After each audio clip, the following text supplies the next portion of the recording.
Hello and welcome to 18 WJTS in.form. I'm your host, Bill Potter. We're going to talk about Hidden in Plain Sight. It is a program presented by Purdue Extension and supported by Dubois County Cares. Joining us in the studio is Jenna Bieker. She is the Youth Development Coordinator for Dubois County Cares. Jenna, welcome to the show. Thanks for having us. Also joining us is Chelsea Brewer. She is the Health and Human Sciences Educator for Purdue Extension in Dubois County. And ladies, Hidden in Plain Sight is designed for who? Well, first, I guess we should say, what is Hidden in Plain Sight? Hidden in Plain Sight is a program developed by Purdue University, Purdue Extension, to really target anybody who ever talks to a kid. Think about it that way. If you ever talk to a kid, specifically, we're talking about kind of the 6th grade to 12th grade age range. But, you know, if you have a 4th or a 5th grader, it never hurts to be prepared and to come and just check out what we're talking about. The program discusses kind of things hidden in plain sight in your child's room or in their backpack or just in their life that might indicate that they maybe are experimenting or have a problem with substances. So there's 3 parts to the program. The first part is a mock teen room where we kind of set up a display and you get to go through and really hands-on see if you can find all of our hidden treasures. It's a really fun scavenger hunt, actually. Then we have a breakdown of some data with Jenna and the school resource officer to talk specifically. This is data we got from Dubois County Youth, so it's very relevant to our county. You can't argue any of that, right? It's questions that they answered about, you know, do you see it? Have you used it? What do you think about it? What do you think your parents think about it? Then the school resource officer speaks specifically of the problems that he's seeing in the school. And our next breakout session is about positive parenting skills. So we say parent very loosely. It could be positive coaching skills, positive aunting skills, positive uncling skills, you know. It doesn't matter who uses it, even positive grandparenting skills, right? We have a lot of grandparents that spend a lot of time with their grandkids. So it doesn't matter who uses these skills. They're just skills for really positive development of our youth and how we should communicate with them so that they have a good outlook for their future. And then our third kind of breakout session of the night is on specific risk and protective factors for Dubois County. So what about our culture here in the county could put our kids at risk for future development of either mental health or substance use problems? And then what kind of protects them? What inherently protects them about our culture? So we just have kind of a roundtable discussion and brainstorm some ideas about what we see. This sounds like something that really parents especially, or those who watch kids, and we're talking the teen, preteen kind of era, right. Because I think as probably your numbers show, it's surprising how young kids start having issues with drugs or alcohol. Absolutely. So our Indiana Youth Survey data starts in 6th grade, and we have a lot of 6th graders who are 12, right, that are reporting that's the first time that they're using different substances. So something that we've received as feedback for this program from parents is, you know, man, I wish I would have came to this 5 years ago. So it's really important, you know, if you feel like your kids are not old enough for this to be an issue, I promise you it's important for you to be prepared. So I think everyone who comes to the program gets something out of it. I think our youngest reported age of use on that survey was 10. Mm-hmm. Wow, and you think, no, not right here, not in my neighborhood, but it does happen. Well, I think that's what's so important about using the Dubois County specific data and talking directly to the SRO. Like, these are things that your kids have reported in this county, as well as the SRO has seen in your schools. There's really no room for that denying it happens here, right? We like to think that we have a community that's immune from those things, and we live in a great community. That is true. But you still have young kids. They're not developed here yet, right? Mm-hmm. Like, so those decision-making skills just aren't developed. And so we've got to figure out how do we have those conversations and help them make it through those years. And the key really is catch it early. If you can stop that early, you're less likely to get into trouble later in life or to have a problem later in life. This is being held when? That's what we want. This is the last scheduled one for this year, but that doesn't mean, or the school year, that doesn't mean that they won't have another Hidden in Plain Sight someplace. Let's talk about the who, what, when, where, why. Sure. So the last scheduled one, as you said, will be happening March 3rd, so next week, from 6 to 8 p.m. at Southridge Middle School. Okay. So if you're interested in signing up, you can go to either Purdue Extension's Facebook site or the Dubois County Cares Facebook site, or you can call Purdue Extension office at 812-482-1782, and I'll help you get signed up. You really want people signed up because you're limited on space and numbers. Yeah.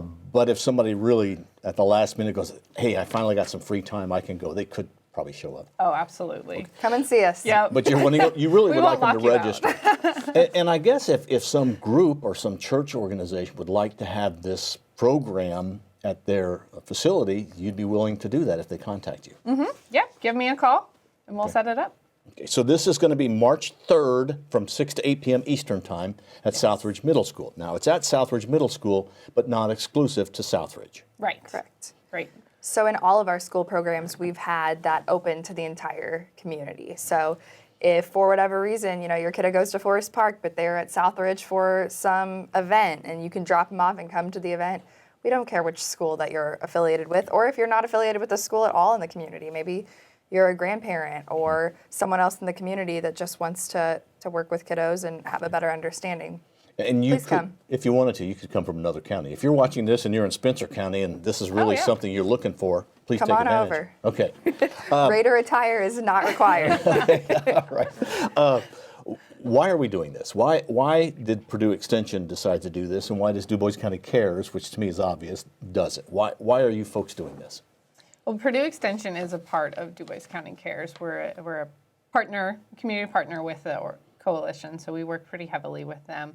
The program was developed for that education piece of getting the information out there that we have as a state in a relatable manner for parents, as well as getting out some of this national data on building trust with your kids so that you can have these open and honest communications when the time comes, right? You got to break down some trust when it initially happens, but if you can use these positive parenting skills, you can build it back up so that you do have a pretty honest communication system in place for times when you see maybe they're slipping again, or you just notice their behavior's a little off. You can ask them up front instead of having to search their room, and hopefully they'll tell you what's going on.